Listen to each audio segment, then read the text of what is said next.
아토피가 정말 극복이 되는 거. 생활 속에서 어떻게 아토피를 온도는 낮으면 낮을수록 피부에 도움이 68도면 섭씨로 20도고 아토피가 좀 심한 부분에는 추가적인 보습을 물로만 씻겨도 피부에서 냄새가 나죠.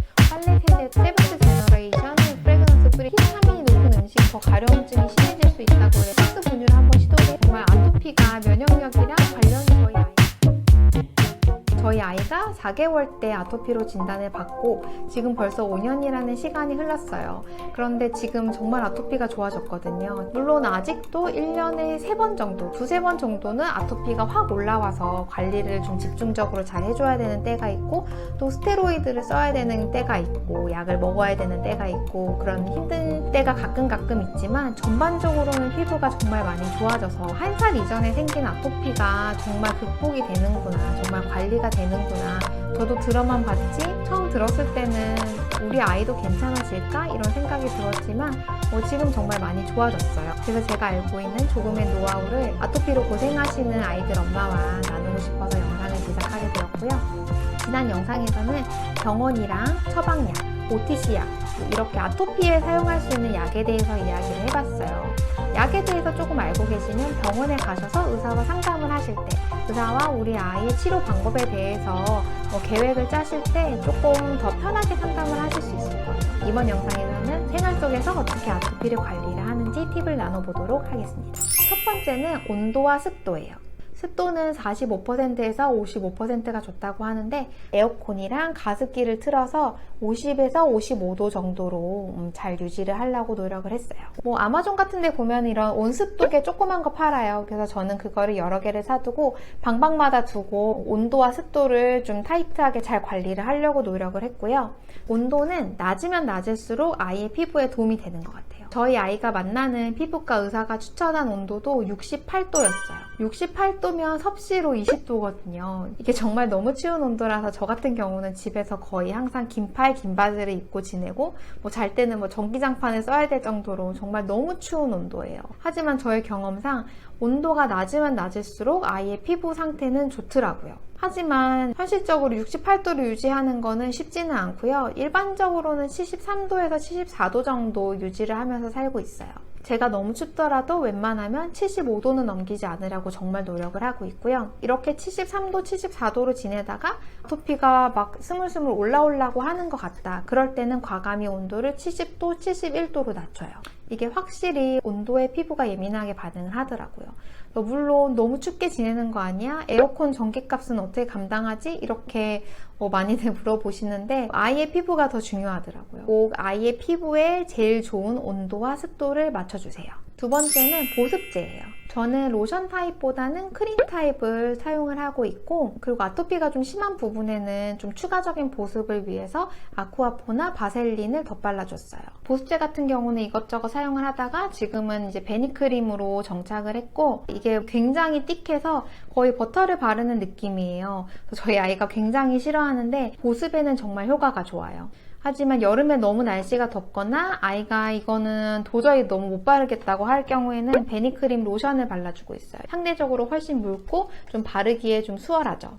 아니면 루브리덤도 사용을 하고 있고요. 코스코에서 파는 이런 노말 스킨용도 있는데 센서티브가 따로 나와요. 저는 이거 타겟에서 구입을 했고 센서티브가 저희 아이 피부에는 더 잘 맞았어요. 이런 크림들이 민감성 피부용이라고 이렇게 나오긴 하지만 이게 정말 피부에 좋고 정말 자극 없는 성분이고 케미컬이 안 들어있고 그런 제품들은 아니에요. 이러한 보습제들은 정말 보습을 위해서 만들어진 제품이기 때문에 이러한 보습제조차 또 아이에게 안 맞을 수가 있어요. 그런 경우에는 이것저것 좀 사용을 해보셔서 아이 피부에 맞는 보습제를 찾으셔야 될 거예요. 처음에는 세타필로 시작을 했는데 이 세타필을 어느 순간 따가워하더라고요. 그래서 세라베로 바꿨고 세라베를 잘 사용을 하고 있었는데 세라베도 또 따가워하는 타이밍이 있었어요. 피부 상태가 좀 계속적으로 변하니까 아이가 좀 싫어하는 크림이 생기더라고요. 이제는 좀 아이가 커서 텍스처에도 좀 예민하게 반응을 하고 아이가 편안해하는 보습제를 찾아주시는 게 중요해요. 피부가 정말 건조하고 또 너무 각질이 심하다 이럴 경우에는 이러한 보습제를 바르고 그 위에 스킨 프로텍턴트를 덧발라서 보습력을 조금 더 높여주는 방법도 있는데요. 제일 많이 사용을 하는 게 아쿠아포나 바셀린을 피부 위에 보습제 위에 덧발라주는 방법이 있어요. 그런데 문제는 아쿠아포 같은 경우에는 거기 성분 중에 라놀린이 들어있어요. 또 라놀린에 예민하게 반응을 하는 사람들이 있죠. 다행히도 라놀린 이 성분은 바세린에는 들어가 있지 않고요. 아니면 제가 사용하고 있는 이 베니크림에서 나온 오인먼트도 있어요. 보통 아쿠아포나 바세린 같은 경우는 그 기본으로 돼 있는 그 성분이 페트롤라텀이에요. 그런데 이거는 그게 들어있는 게 아니고 다이메티콘이라는 조금 다른 성분이 들어있지만 하는 역할은 같아요. 역시 스킨 프로텍턴트인데 확실히 좀 덜 끈적거리고 이거는 라놀린이 들어있지 않고 파라벤도 들어있지 않기 때문에 민감성 피부에는 조금 더 적합할 수 있어요. 그리고 세라베 힐링 오인먼트라는 것도 있어요. 예전에 이것도 사용을 해봤는데 상당히 괜찮았고요. 저는 저희 아이가 세라베를 따가워하기 시작하면서 이거를 사용을 하지 않았었는데 세라베는 또 세라마이드가 들어있어서 피부 재생에 도움이 되잖아요. 그래서 세라베가 잘 맞는 피부에는 이 오인먼트도 세라베에서 나온 걸로 같이 사용을 해보시는 것도 괜찮을 것 같아요. 요즘은 또 허브나 천연 성분의 오인먼트도 많이 사용을 하는데요. 올가닉이고 케미컬 프리고 그런 제품들이 많이 있죠. 그런 제품들이 문제는 가격이에요. 정말 통이 이렇게 조그만데 가격이 정말 사악하더라고요. 제가 써봤던 것 중에 제일 마음에 들었던 건 터비토드에서 나온 올 오버 오인먼트가 마음에 들었는데 용량 대비 양이 얼마 안 돼서 금방 쓰고 끝났어요. 근데 하지만 이게 그나마 프레그넌스 프리라서 제일 마음에 들었고 아토피 피부에는 프레그넌스 프리가 제일 낫다고 하니까 올가닉이고 케미컬 프리 이런 제품들이 보통은 향이 있어서 저는 조금 조심스러웠고요. 모아밤 같은 경우에도 굉장히 유명하고 얼스마마나 버츠비 이런 데서 나오는 오인먼트도 상당히 괜찮았는데 아기 피부마다 좀 호불호는 있을 것 같아요. 그 다음에 목욕. 이제 목욕이랑 클렌저에 대해서 이야기를 해볼 텐데 지금은 저희 아이 피부에 베니크림이 제일 잘 맞기 때문에 웬만하면 베니크림에서 나온 다른 제품들을 같이 사용을 하고 있어요. 예전에는 세타필을 사용을 했었는데 세타필 클렌저 같은 것도 상당히 괜찮고 하지만 꼭 필요할 때만 사용을 하고 매일 이러한 비누를 사용을 해서 목욕을 시키지는 않았어요. 비누를 사용을 하면 피부에 또 수분막, 보호막이 또 씻겨져 버리기 때문에 물로만 씻겨도 아이들은 피부에서 냄새가 나지 않더라고요. 머리도 물로만 감겨도 냄새가 그렇게 심하지 않아서 사실 냄새가 안 났어요. 땀을 너무 많이 흘렸다든지 아니면 더러운 게 많이 묻었다든지 이렇게 꼭 필요할 때만 2, 3일에 한 번 정도 비누를 사용을 하고 있고요. 목욕을 할 때는 욕조에 물을 받아서 하는 통목욕보다는 뜨겁거나 차갑지 않은 미지근한 물로 정말 간단히 샤워를 시키고 있고요. 그리고 샤워 직후에 필요하다면 스테로이드 약을 바르고 그 다음에 보습제를 바르고 이런 식으로 관리를 해주고 있어요. 또 한 가지 도움이 되는 게 목욕 후에 몸에 있는 물기를 말릴 때도 이제 팻드라이라 그래가지고 수건으로 이제 빡빡 닦는 것이 아니고 물기를 이렇게 톡톡톡 쳐서 물기를 살짝 닦아낸다는 느낌으로 물기를 제거를 해주시면 피부에 수분막 형성에 좀 도움이 될 수 있어요. 다음은 빨래 세제인데요. 아토피에는 프레그넌스 프리 제품이 좋기 때문에 빨래 세제도 다 프레그넌스 프리를 선택을 해서 사용을 하고 있고요. 어른들의 빨래도 같은 세제를 이용을 해서 빨고 또 헹굼 추가를 해서 이제 세탁 세제 잔여물이 남지 않도록 아이가 아직 어리다 보니까 아이들이 저한테 와서 이제 부비고 안기고 할 때 또 아이들의 피부가 저의 옷에 닿으니까 같은 빨래 세제를 이용을 해서 빨래를 하고 있고요. 세븐스 제너레이션 프레그넌스 프리 제품이나 올 코스코에서 파는 큰 흰색 통이었는데 올이라는 제품을 사용을 하고 있는데 피부에 별로 자극이 없어서 잘 사용을 하고 있고요. 보통 드라이어 시트나 섬유 유연제 같은 경우에는 다 향이 있더라고요. 그래서 저는 사용을 하지 않고 있어요. 그리고 옷차림에 대해서도 이야기를 해볼게요. 옷은 정말 면으로 된 옷이 아토피에 제일 좋더라고요. 조금 다른 소재, 좀 까끌까끌하거나 아니면 미끈미끈하거나 그런 소재의 옷들은 통풍도 잘 안 되고 그래서 그런지 아이의 피부가 조금 더 빨갛게 올라오는 경우가 많아서 웬만하면 면 100%로 아이들 옷을 사려고 노력을 하고 있고요. 집에서는 웬만하면 한국에서 사온, 요즘은 미국에서도 많이 살 수 있는데 한국 내복, 면 100% 한국 내복을 입히고 있고 또 아토피가 생기는 부분이 이렇게 접히는 부분, 팔 안쪽이라든지 무릎 뒤 이런 부분이 많잖아요. 그래서 제가 사용하는 방법은 저희 집은 온도를 워낙 시원하게 하고 있기 때문에 여름에도 집에서 긴팔, 긴바지 내복을 착용을 하는데 이제 그 이유가 이렇게 긴팔, 긴바지를 입히면 보통 이렇게 손목이나 발목에 밴드가 있잖아요. 옷이 위쪽으로 말려 올라가지 않기 때문에 무릎 뒤나 이런 접히는 부분이 면으로 잘 보호가 돼요. 그래서 그런 부분에 땀이 차지 않고 아토피 부분이 땀이 차지 않으면 확실히 조금 더 빨리 치료가 되더라고요. 외출복 같은 경우에도 순면으로 된 옷을 최대한 구매를 하는 편이고, 여름에 외출을 할 때 많이 덥잖아요. 그런데 반바지를 입으면 이제 앉았을 때 무릎 뒤에 또 땀이 차기 때문에 오히려 아토피가 악화되더라고요. 그래서 외출할 때도 웬만하면 긴 바지를 입히고 있고, 대신 여름에는 린넨 소재로 된 가볍고 이제 바람이 잘 통하는 옷으로 입히고 있어요.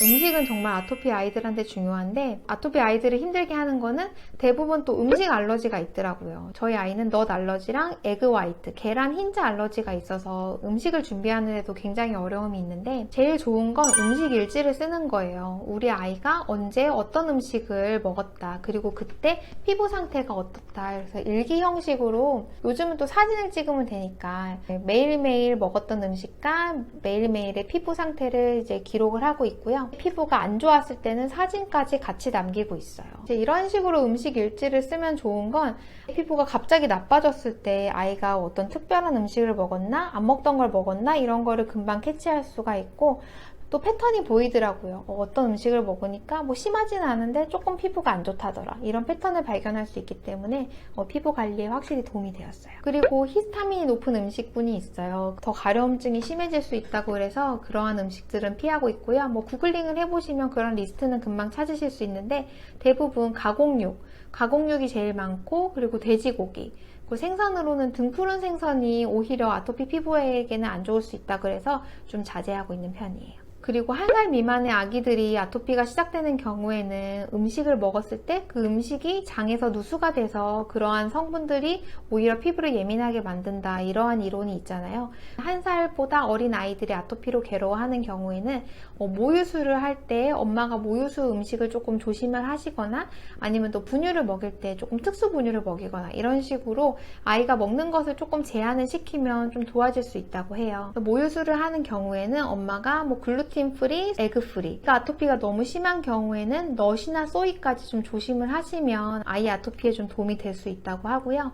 분유를 먹는 경우에는 일반 분유 말고 뭐 알리멘텀이나 뉴트라미젠 또는 거버에서 나온 익스텐시브 HA라는 제품이 있어요. 이러한 특수 분유를 한번 시도를 해보시는 것도 괜찮아요.